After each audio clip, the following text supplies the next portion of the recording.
I was sitting down to make another video and I was looking around my office and just thinking, what happened to this place? When I first designed it, it was supposed to be a nice productive workspace, but I still wanted it to be minimal and look good.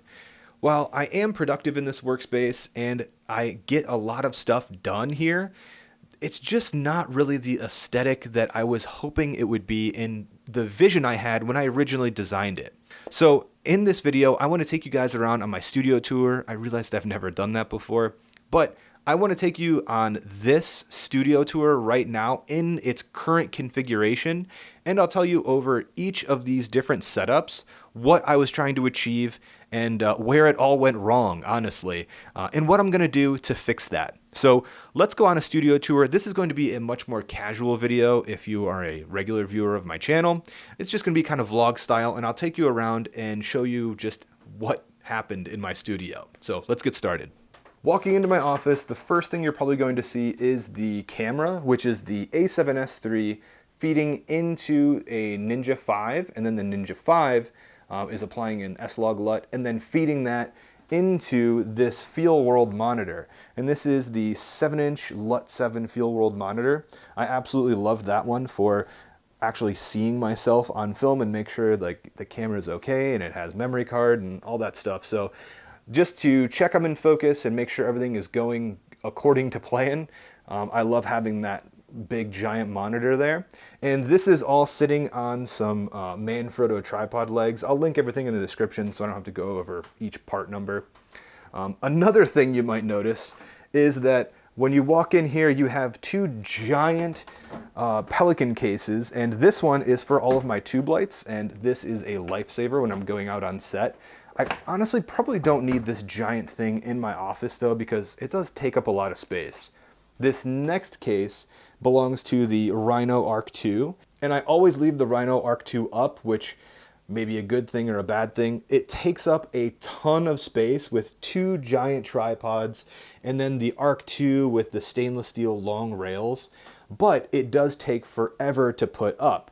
So if I ever want to film something for a client or these YouTube videos and get nice, smooth, cinematic looking B-roll, this is an excellent tool. However, it does have a big footprint, and then it's got, you know, a power cable and an RJ46 cable going to the motor. So it's a lot, but also it's a lot to set up. Maybe I don't use it enough to keep it all set up, but I'll be considering that more in the future. For audio, we're using the Sennheiser MKH416, and this is sitting on a Rycote grip attached to just a random microphone boom arm. And this is all feeding into the Tascam X8. And this audio setup has been great for me. I've absolutely loved it because I'm not really an audio person, but the sound coming out of this microphone and then the reliability and features of the Tascam X8 is pretty awesome. I have a couple of videos going over the Tascam X8 that I'll leave at the end of this video, but just for sake of time, that's a great setup. When it comes to lighting, I have been using these Godox tube lights, and I've been using them on these black impact C-stands with a little baby pin to tube light adapter. And this, I think, is either Quasar Science or Nanlite. I'll link it in the description below, but this has been an awesome little holder that I can use with the C-stand grip arm to really boom this light in any orientation, and it's so strong because it's on a C-stand that it's not going to move or fumble around. Ideally you would have them sandbagged, but but these lights have been great. Usually one stays on this side and I can use it as a little bit of a fill light like you're seeing right here in the ring, and the other one booms behind me for a backlight. For the main light, I've been using the Godox SZ150R, and I've been using it in this giant Lofos softbox with a double diffusion and a grid. I love the softness coming out of here, but I also love that it is directed. So I have a lot of stuff in the background, and all of this stuff would be pretty distracting if it was lit up. Usually this light isn't on. But usually it's pretty dark in my office, so I can direct all the attention to whatever I'm talking about on screen. So I've been loving this giant softbox. It throws off a lot of soft light. And again, this is on a black impact C-stand. When it comes to my table and chairs for this setup, you can probably hear how creaky my floors are in my 100-year-old house. So I just sit on apple boxes because they don't make any creaking sounds. Whenever you're sitting still, they're very quiet, and then I usually just have water or something over here on my makeshift apple box table. This is a IKEA desk. I forget which exact model it is, but it's a pretty affordable one. And then these legs are just some legs that I bought off of Amazon. This is a Grove-made leather desk pad that I have on all of my desks.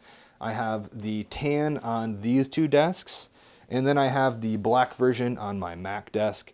I just like the way these look and feel, and I think it kind of gives the setup another just kind of a pop of color. This white can be kind of boring sometimes, but yeah, I like these desk pads. Oh boy, okay, here we go. We're doing it, huh? This is supposed to be my storage solution, right? I was supposed to have all of these nice containers that actually hide everything away so you can't see them. Like this is a bunch of hardware and arms and zip ties and heat shrink. This is my GoPro and Osmo accessories, and then we have cables and more cables. So this all started off good, and then I needed more, so then I bought this for like extension cords and audio and just like flash photography related stuff. And then I'm like, well, I have more candles, like where do I put these? So it's a shelf, so then I just put them over there. And then I have a toolbox that I have all kinds of miscellaneous hardware and snips and all kinds of stuff that's handy to just kind of grab and go if you need to like build something. And then I just have a ton of just other stuff that over the years I've acquired and I don't really have another place for. Like I don't use a Mathilini clamp all the time, but when I do, it's really handy to have. So I don't really know where else to put it. So it just ends up getting put on this shelf. And looking back at this, it's a great idea, but now I just have so much stuff that I honestly don't need to have this in my office because it just is a magnet for me putting more stuff on it. No matter how religiously I try to keep everything in containers, it just seems like if there's a surface in my office and it's made for storage, I'm always going to put new stuff on it. So honestly, I think this can go. The thought process behind it is pretty good, but all these boxes aren't helping either. When I first built my computer, I was like, oh, I'll put, some computer parts and then some camera stuff. And then I was like, well, and then I have Apple stuff. And then I bought a keyboard, so I'll put the case there. And then it was just like, after a while, I was just shoving stuff up here because I needed a place to put the boxes. And then after a while, I didn't have any more space up there, so I started putting boxes under this desk. So this is just, I need to manage these boxes. I like to keep them because I tell myself, oh well, yeah, whenever I sell, my 2080 Ti, I'll put it in the box and then someone can have that. It's like you care about the product, so you're gonna keep the box. But 99% of the time, whenever I'm selling a product to someone, they don't care about the box. I could give it to them with or without. They're not going to give me more money for it or anything, but yeah, I need to really just take all of this stuff and just put it in the basement or put it somewhere that's not in this office. And I think this would clean up the aesthetic of this office. I think just taking this toolbox and a couple other miscellaneous things that I use on a weekly basis and putting them in this tool chest over here, which is something that I use much more often, and it's got really great, nice drawers. It's super messy right now, but all of my cables that I use on a weekly basis are right here. I might go and actually do like a tour of this in my next setup video because this is actually really helpful, and setting this up the right way will make you way more efficient in what you're doing. But yeah, this Husky tool chest is something that's been well received on YouTube especially. A lot of people use it, and for good reason, because it is a really great organizational tool. But I think having so much organization gives me the excuse to go through and just put tons of stuff in here. So, okay, rant over about storage. This will be gone in my next office setup tour, I promise. Moving over to this closet, I was going to open it, but it is bursting at the seams with like tripods and C-stands and soft boxes and just miscellaneous stuff that just doesn't look good. So I put it in a closet and shut the door. That is something else that I need to adjust. In future build updates, I will have a much cleaner looking closet that I can actually show you guys, but it's super, super overpacked right now. So quickly moving on to my main setup. This is my main PC setup, and this is where I get the majority of my work done. This is where I take a lot of Zoom calls and do a lot of work, video editing, photo editing, typing, all kinds of stuff. So I've worked on a couple of different configurations, but this is the one I landed on. I have a video on my channel building that computer, so I'm just gonna kind of skip over that one. Tons of storage and hard drives and SD card readers and all that stuff. This is where I keep my camera on Zoom meetings. I put my, actually this camera, the A7 IV right here. And then I have 3 Asus monitors. This one is a gaming monitor. This is the 1440p 165 hertz gaming monitor. And then on the sides, we have the Asus ProArt displays. So whenever I'm video editing, I'll usually have the timeline and audio tracks in the center with like media and effects and all that stuff. And then on the sides, I'll actually have my actual source footage so I can see in color grade on color accurate monitors what it's actually going to look like. I really highly recommend getting some nice color accurate monitors, or the Spider X Elites that you can actually calibrate your monitors. I did both with these ones and have been absolutely loving the results. Whenever I watch whatever I make on a TV or a smartphone or a tablet, there's always going to be some variation between all those things, but overall it looks pretty close to what these actually deliver. For speakers, I have the Sonos 3.5-inch version, and then I have the subwoofer down here on the floor next to my APC UPS. That is important for me because disregard all of these cables, but this is important for me to have a sub and my speakers be completely separate. When I have my computer on the desk, I have a lot of platter drives in here, so I want to keep those in as best health as they possibly can. And if you know how a platter drive works, it spins around, and whenever it's writing data, if anything moves, like if you jiggle the desk a lot whenever you're actually writing, like if you hit Command or Control S and you're saving and something jars that drive, there's a really good chance that the data could be corrupted, and that is a huge issue. So just having the sub on the ground when I have a PC with a bunch of hard drives that are platter drives in them, they're slower, but they're cheaper and they have way more capacity than SSDs. Okay, rant over about hard drives. I can't put my computer on the ground because I have a German Shepherd. I love her to death, but she has a lot of dog hair and I want to try to keep my PC as clean as possible. When it comes to peripherals, I have the Logitech, I think this is a 501 or 502. It's obviously the corded version. I absolutely love it, and I use it without any weights in it. For general productivity tasks, I love how many customizable buttons are on this, but also for gaming, it's pretty awesome too. When it comes to the keyboard and wrist rest, this is just a walnut wrist rest I got off of Amazon. It's actually not exactly perfect, like if you look at the edges, but if you cheat it, it's okay. But this is the Kira mechanical keyboard with brown switches. When it comes to the keycaps, these are just a random white set of keycaps off of Amazon. And I used some cleaner to try to clean these up when I first got them. And it looks like I stripped something off of them because some of the keys are starting to yellow.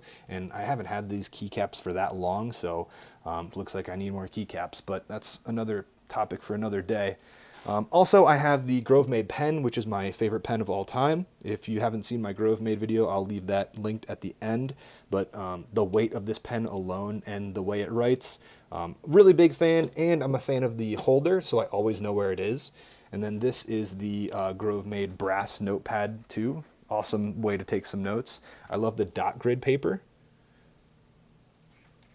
For my desktop audio, I'm using the Shure SM7B on a squeaky stand, and that is feeding into my audio interface, and then that is just feeding directly into my PC. I'll link all the links below to what that is, and then I have my Alexa to control all of my office lights and stuff. Oops, sorry. Stop.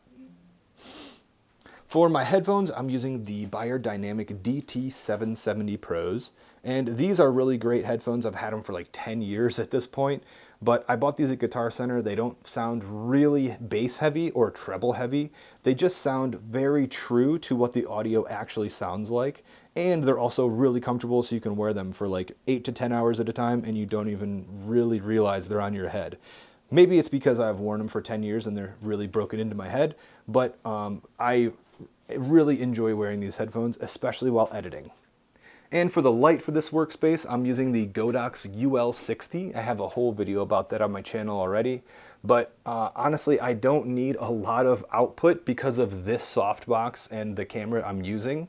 I only use this light around 10% when I'm using it for my Zoom calls, and funnily enough, this setup looks pretty nice on a Zoom call, and people are always complimenting me on my lighting, so I have recommended this exact setup to a couple of different people, and this setup actually lives in a couple of different studios now because of my recommendations. And it's sitting on a black Impact C stand, and this is also boomed out, and I'm using a baby pin, just a baby pin adapter, to go into the light into this grip head. So it's nice to get this boomed out and over my monitors, because if it wasn't, it would be kind of hitting me directly in the face, and now it's actually like coming down on me. So for Zoom calls that are like, you know, an hour or two long, you don't want to have light blasting in your face. So this configuration has been the least fatiguing for me for like long hours of having a light in your face. And since this is boomed out, I do have a sandbag on that one. I know someone's going to say something. And for my chair, I have the Herman Miller Logitech Embody, and this is one of the most comfortable chairs I've ever sat in my life. It is kind of expensive for what it is, but if you're sitting down for long periods of time during the day, it really doesn't get any better than this. Having all of the different cushion options on this back is really nice whenever you're sitting down. It really does contour to your exact back, and the curve of the chair is unlike something you see in a lot of office chairs, because it actually curves with your spine. It's hard to explain. You just have to sit in this chair to actually experience it for yourself. And the gaming version actually has additional padding. So I find the original Embody to be really stiff, but the gaming Logitech Embody is a fantastic chair. So if you've never sat in the two of them, before you make a purchase decision, definitely sit in both of them and see which one you like better. And for acoustic treatment on this wall, I went with those classic Amazon sound panels, and then I spray adhesived them to a giant piece of cardboard and then screwed the cardboard piece onto my wall so it was nice and sturdy, because I tried to 3M tape them and they were falling down. But if I could do it over again, I wouldn't buy these at all. And part of my new studio setup is going to include great acoustic treatment, because this wall has really not been sufficient for what I need. And also, whenever I ordered them, they said they were 12 by 12, and I measured everything out, and it turns out they're not exactly 12 by 12. There's a little bit of a gap here, and that's because these aren't exactly 1 foot by 1 foot like Amazon said they were. So I should have done my due diligence and measured them myself. But one thing about this space, if I will be making another office, I will definitely be putting better sound acoustic treatment on the walls, because I didn't really know what I was doing when I was first doing this, and hooking this all up for the first time and then all of the acoustic sound treatment in here still made the studio feel pretty lively. I have another haphazardly thrown together panel on the side and another one over there, but it's really loud and echoey in here considering how much stuff I actually have. So the next iteration of my office is definitely going to have increased sound acoustics paid attention to it. So if you have any recommendations for what would actually be good for this office, please leave them in the comments down below, because like I said, I'm not an audio person, but I would like to have this room be treated so it's still a little lively, but it's not as echoey as it is right now. And the last setup, but not least, is my Mac setup. This is using the 16-inch MacBook Pro, the M1 version that is an absolute beast. And I'm plugging that into a 32-inch LG Ultrawide. All of that is sitting on the Hexcal Studio, and I'm using the Varmillo VB87M. I think that's right, the Bluetooth mechanical keyboard with blue switches. So it is super loud, but I absolutely love it. My wife made me get an entire office to myself because of this keyboard. And I'm using the Logitech MX Master mouse, and this is a wrist rest, and it's just shaped like a baguette, and it's just kind of fun. It gets a lot of looks. But this is, most of the time I'll be charging batteries here, and I'll have a lot of like drone batteries, my phone, you know, V-mount batteries, all kinds of stuff powering here. It's nice because this Hexcal Studio has a ton of outlets, and then I can just kind of like feed this stuff below it when I'm done. That's kind of a nice minimalism hack I've been using, like just kind of stuff away. I know that's not what you should be doing, and that's what I'm trying to get away from doing, but the Hexcal Studio kind of makes it easier to hide cables if you need to. I switch these chairs back and forth depending on what I'm doing, but at the Mac setup right now, I have my Pulse Labs chair, and this is a gaming chair, but it's the nicest gaming chair I've ever sat in because it's actually made of leather, like it's synthetic leather, but it's really nice and soft, but it also has bucket seats. So this actually hugs you, and you can't sit with improper posture in this seat because it'll be so uncomfortable because the chair is hugging you. I could talk all day about this chair, but it is a really nice chair, and I've got a lot of good use out of it. Might not be as nice as the Logitech chair, but it still is a pretty nice chair if you're looking to find a chair on a budget. I couldn't afford another Logitech Herman Miller chair. This is what my office looks like every day when I'm using it. I purposely didn't clean it up and make it look like a super cinematic office because right now it just isn't a really nice aesthetic office. There are hints of things that are good about it, but overall, I'm just really not happy with the current state of it. I think it could be much better if I just paid attention to wire management, maybe paint the walls, get some new fixtures. One thing that I really dislike about this room is the ambient lighting in here just doesn't fit my style of filming. Right now, the lamps are cool if you are not filming, but whenever I do film, these lamps are off 9 times out of 10. The light that these lamps throw off is a nice diffused glow over an area, but it's not really directional, and it just kind of looks like a blob on film. It doesn't really look that attractive, and if I was going to do this again for my next office, I would replace these IKEA paper lamps with more lamps that have a directional beam, so you can actually focus the light and focus attention in certain areas on your scenes. So this is the current state of this office.